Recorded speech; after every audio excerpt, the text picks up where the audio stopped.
রোগা পাতলা হলে কত রকম সুবিধা।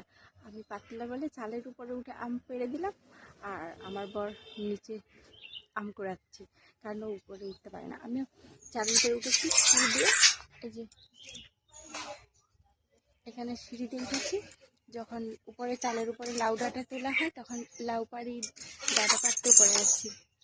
এখন আম হয়েছে, এখন আম পাড়তে এসেছি। আজকে টোটাল 19 কেজি আম পাড়া হয়েছে। আগের দিন 11 কেজি চালের উপরে উঠে আম পাড়ছে, আর আমার বর নিচে কুড়াচ্ছে। এবছর প্রচুর আম, প্রচুর, পুরো ঢালাও আম। দেখ কত আছে গাছে এখনো, দেখেছো? আর এগুলোতে কাছাকাছি হয়ে গেছে, প্রচুর আম আছে, হাতেই পেরে নিয়েছি, পুরো 2 ব্যাগ ভর্তি হয়ে গেছে। এগুলো তো পুরো হাতেই হয়েছে, এগুলো এই হাতেই তুলে নিয়েছি। আর ওই দিকটায় হয়েছে, ছাদে উঠে এমনিই তোলা যাবে।